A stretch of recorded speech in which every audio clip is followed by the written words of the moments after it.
ఒకడు ఇల్లు కట్టి యేసు ప్రభుని పై గదిలో ఉండమని చెప్పి అక్కడ కాలింగ్ బెల్ పెట్టి, నువ్వు కిందకి దిగి రావద్దు, నీకేం కావాలి నీ బెల్ కొట్టి నేను వచ్చేస్తాను, అన్నీ ఏర్పాటు చేశాను నీకు అని చెప్పాడంట. సైతాన్ గాడు ఇచ్చి తలుపు కొట్టాడంట. మరి నా ఇంట్లో యేసు నన్ను సంతోషం తలుపు తీశాడంట. ఇస్తే వాడు ఇంట్లోకి జ్వరపడడానికి ట్రై చేస్తుంటే వాడిని అడ్డుకోవడానికి చేసిన ప్రయత్నంలో సాతానుతో విపరీతమైన పోరాటం జరిగింది. గాయాలయ్యాయి, రక్తం కార్చాడు.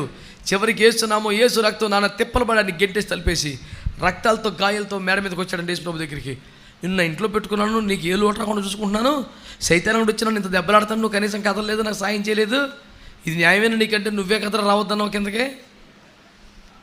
ఆడు రాగానే వచ్చాడు, అంత తేలుద్దాం చూశానుగా, నువ్వు బెల్లగొట్టమన్నావు, కొట్టాను 5-6 సార్లు బెల్లాను.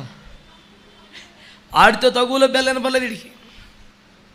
అప్పుడు ఆడికి బుర్ర ఇల్లికి, నా ఇల్లంతా నీదే ప్రభా, నువ్వు గదిలో పెడతావు, నేను తిరిగేస్తాం, నువ్వు ఇక్కడ రావద్దు అని చిచ్చి నా మొత్తం నీదే, నువ్వు ఎప్పుడైనా రావచ్చు, ఎక్కడ రా, సర్వాధికారం నీకని చెప్పేసి ఇల్లు మొత్తం యేసు ప్రభుకి అప్పగించాడంట. తెల్లారిపోతే మళ్ళీ వచ్చాడు వీడు, ఈ బకరాగడ దొరుకుతాడని. తలుపు కొడితే ఇటు మళ్ళీ భయంగా తలుపు తీపోతుంటే, నువ్వు ఆగరా నేను తీస్తాను తలుపు అని తన వెనకాల దాచుకొని యేసు ప్రభు వెళ్ళి తలుపు తీసాడంట. ఆడేమనుకున్నాడు, ఈ అమ్మాయికి మళ్ళీ వస్తాడు, పెద్ద పెద్ద గోర్లు వేసుకొచ్చాడో మరి ఏం వేసుకొచ్చాడో. ఎదురుకుంటే ఈసారి తలుపు ఎవరు తీశారు? అప్పుడు గొప్ప పోరాటం జరుగుద్దా? అంత సీన్ ఉండదు. అయ్య బాబా నువ్వు వచ్చావా, హల్లెలూయా, మీ వాడు దొరికితే కూడా వచ్చాడయ్యా, నీ దండం నాయన అని పారిపోతాడు. లోపల ఆయన ఉంటే ఆయనే కనపడతాడు, లోపల ఆయన ఉంటే ఆయనే తలుపు తీస్తాడు, లోపల ఆయన ఉంటే అన్ని గదులు ఆయన తిరుగుతాడు. నేను ఎప్పుడో చచ్చిపోయాను, నాలో ఉన్నది యేసుప్రభు అంటున్నాడు. మరి యేసుప్రభు ఉంటే పద్యాన్ని నువ్వే వచ్చేస్తున్నావు కదరా.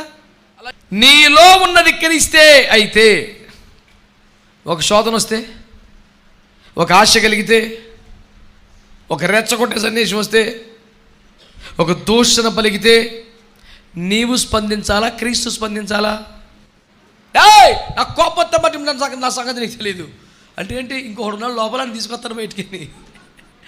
నువ్వు మామూలుగా ప్లెయిన్గా నువ్వు అసలు తెలియదురా, నీకు చాలా మేకప్ చేసి చూపించరా నీకు, నువ్వు రెచ్చగొడితే అని తీసుకొచ్చేస్తాను బయటికి.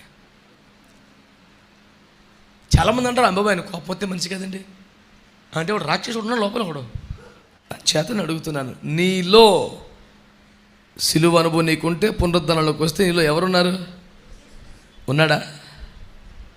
నిన్ను ఎవరైనా పలకిస్తే నువ్వు కనపడుతున్నావా, క్రీస్తు కనపడుతున్నాడా? నిన్ను ఎవరన్నా తిడితే నువ్వు బయటకు వస్తున్నావా, క్రీస్తు బయటకు వస్తున్నాడా?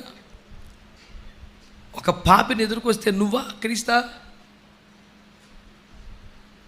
నేను ఎప్పుడు ఆ పాయింట్ దగ్గర యెహోషువ ఇద్దరిని పంపించాడు. వాళ్ళు రాహాబుని వేసి ఇంటికి వెళ్ళారు. ఆమె జీవితం అంతా పచ్చి వేష, పాపిష్టి మనిషి.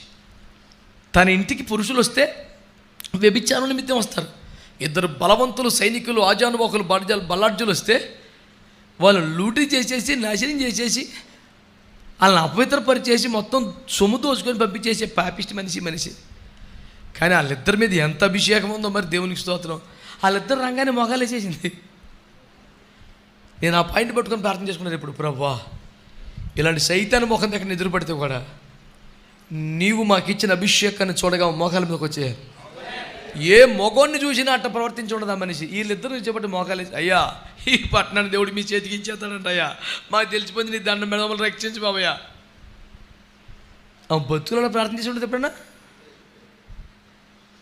నేను నా స్టడీ నోట్స్లో రాసుకున్నాను, ఒక అభిషక్తుడు అడుగు పెడితే వేశ్యాగృహంలో కూడా పశ్చాత్తాప ప్రార్థనలు రావాలంతే. దేవునికి మహిమ కలుగును గాక. అట్లాంటి పదాలు అలాంటి భాష మాట్లాడే మనిషేనా అసలు? వీళ్ళు అడుగు పెట్టేపటికి సౌండ్ మారిపోయింది, మాట మారిపోయింది, మూమెంట్ మారిపోయింది, మోకాల మీదకి వచ్చేసింది, పశ్చాత్తాపం, కన్నీరు. ఎంత అభిషేకంతో ఉన్నారో వాళ్ళు. లోపల ఆయన ఉంటే ఎవడైనా అలా మోకరిందాడు. లోపల ఆయన లేడనుకో అందరు మనుషుల్లాగానే వాళ్ళని చూస్తే నీకు శోధన వస్తుంది, నిన్ను చూస్తే వాళ్ళకి పేరేపని వస్తుంది, మంచి బకరాగడ దొరికాడని నీ జీవితం నాశనం అయిపోతుంది. ఒట్టి రొట్టె ముక్క మాత్రం మిగిలి ఉండును, ఆ పొజిషన్కి వచ్చేస్తావు.